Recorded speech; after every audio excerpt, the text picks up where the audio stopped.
he can be a leader and his masculine and all that. That's really high value to me.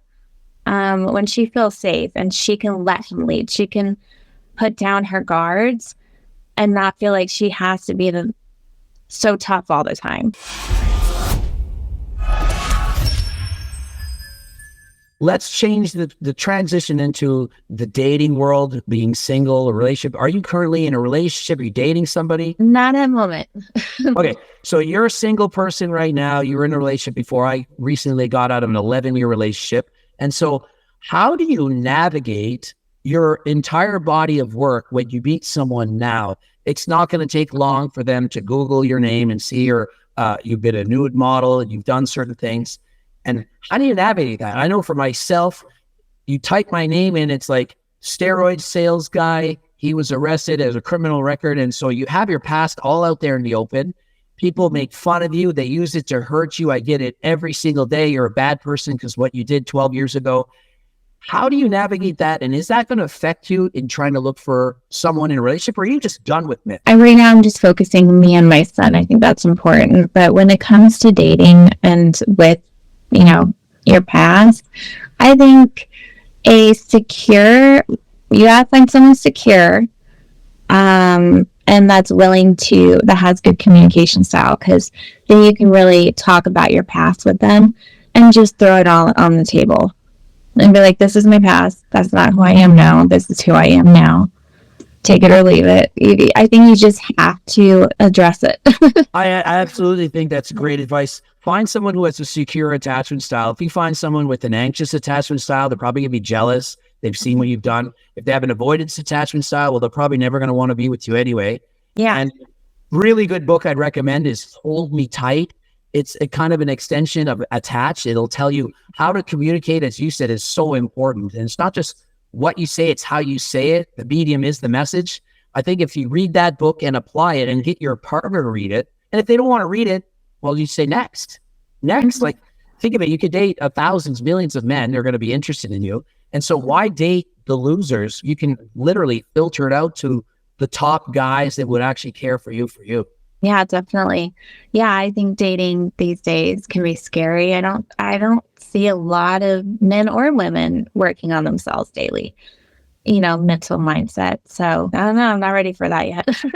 Now, once you are ready to date people, would you ever ask a man out, or is that the man's job? I know that 84% of women want men to make the first move, but a lot of guys would prefer if a woman did. And so what do you think of a woman saying, you are who I want, and I'm going to ask you out? I don't need to be the woman sitting back and peacocking, saying, please message me. What do you think of that? I think nowadays, I'm really seeing how women being too masculine and their masculine can really just not work out.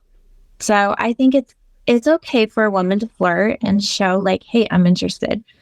But it's up to him to make that next step. She can flirt and let him know, hey, I'm interested, But at the end of the day, he needs to be the leader and make that next step. Speaking about masculine and feminine energy, basically how we need these polar opposites attract each other. I find with today's world and society, there's such an emphasis on women and men being equal. You both need to go to school. You both need to get a job. You both need to get a career. Go, go, go, go, go. It's almost as if men and women are competing against each other versus complementing each other. What could you say to that? What do you think about a man and woman dating if somebody's making a lot of money, for example? Is that going to be intimidating? I mean, obviously you're doing exceptionally well financially. Could you date a man that doesn't make money? Would that be okay? Would that be disempowering to him? How would you handle that? I have. And at the time, I didn't think anything of it. I was like, it's fine. I love him for him. It's fine.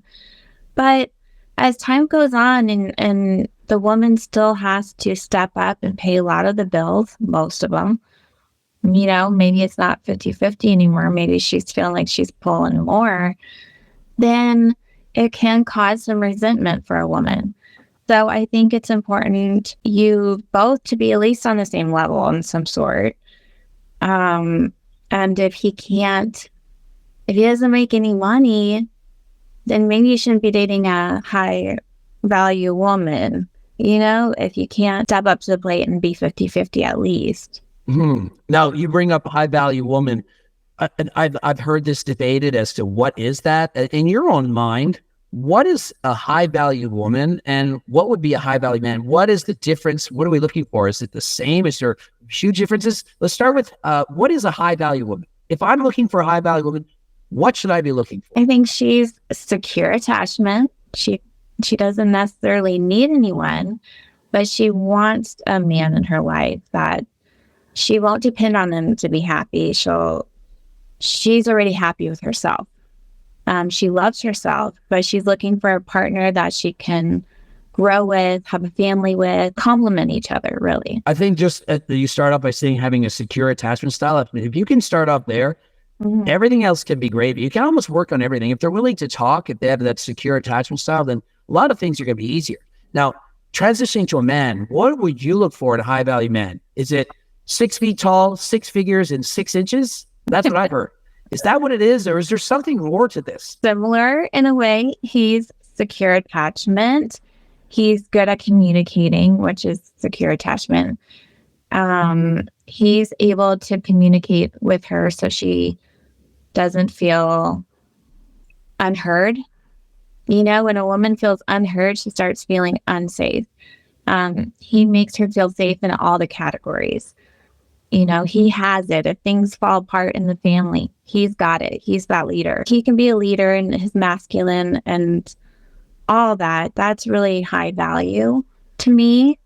When she feels safe and she can let him lead, she can put down her guards and not feel like she has to be so tough all the time. Based on your answer, you have to read Hold Me Tight. Everything you're answering, it talks specifically about this book. I think you would absolutely love it. You'd probably learn a lot from it. That would be great. Now, we haven't really touched on much of the looks aspects of a high value person or the financial aspects. This is usually what people talk about, because that brings me up to the next comment about hypergamy, which essentially is that women, more so than men, are always looking for that level up. Women on average date across or up, like higher value above them. Men oftentimes will date equal or slightly down. And so what's happening is most women are all trying to date the same pool of 1% of men out there. The tall, good-looking guy who's nice, charming, makes you feel safe, makes a lot of money. There ain't a lot of us out there. I'm hoping I'm one of those. Well, I'm not very tall, but there's not many people out there that can meet these requirements. And so a whole bunch of girls are trying to get the same small amount of guys, and they're fighting for these guys, and they're thinking they're all jerks. I date this guy, he ditches me for someone else. But what do they expect? They're all dating the best of the best, and they're perhaps not the best themselves. Women oftentimes will overrate themselves. They'll be 400 pounds and say they're a 10. I don't know if you've seen these things. And so what do you think about female hypergamy? Do you think that women are always trying to look for the best, the next best guy that they can get, the best of the best? Oh, yeah. I mean, of course. You would think. Oh, yeah, of course. We're always wanting better. And that's also, I feel like, a part of us wanting a leader, because a leader is going to be better than us. We need that. If we're better than the man, then again, we're back to feeling masculine and feeling like we're the boss, we're the man. So in a way, we want a man that's better than us in a lot of ways. And so speaking from me as a man, I'm looking for a girl who's very attractive, who's very feminine, who's very nice, very kind, very nurturing, reassuring, doesn't combat with you, isn't argumentative, isn't trying to make you do things. It's absolutely not narcissistic, not controlling. I could list all day long of what I'm not looking for. So what can a man like me do, or any man do, to get somebody like you, somebody who's attractive, feminine, and so on? What could the guys do? What could they work on? Do they just need to develop a six-pack? Do they just need to read a bunch of books and be nice? What is the best advice you can get? Because most of my audience are men, 95%, probably similar to you, I would imagine. What can the boys do to get very attractive, high-value women? I mean, I could list a million things too. Well, let's hear it. Okay, we'll just start physically, because obviously that's always the question. He's got to take care of himself. He's got to have hygiene. He's got to have good hygiene. I'm going to be doing a video on hygiene because like guys don't know about shaving and washing themselves appropriately. Like they need the basics of like, are we kids now? But yeah, I've talked to a lot of girls who are like, guys will smell like, what is wrong with it? Like, dude, like fix yourself up a bit. It's a thing. It's a thing. I don't know what happened. So that's important to have some good hygiene, like basic stuff. Yeah, clean up. Don't look like a hobo or something, dress accordingly. Like those are all basic things, but sadly a lot of men just are lazy. A lot of men just get lazy and they just don't do all that. So how important is the physical appearance, like the gym or like, could you date a guy who's overweight? Like you're not going to be canceled if you say no.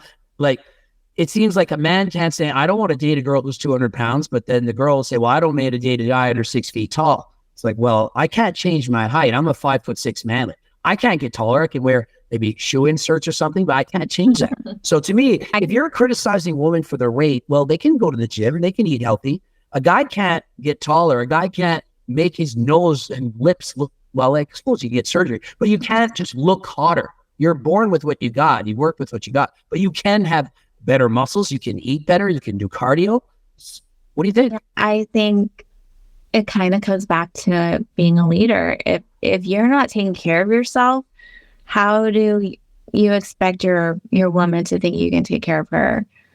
It's just lazy to me. I know a lot of people are overweight these days, but could I date someone that's extremely overweight? If you're a little chubby, okay, fine. But if you're extremely overweight, I just find that it's hard. It doesn't balance with my life because I'm very healthy. I like being active. I'm a health freak. So I wouldn't be attracted to that because I couldn't relate.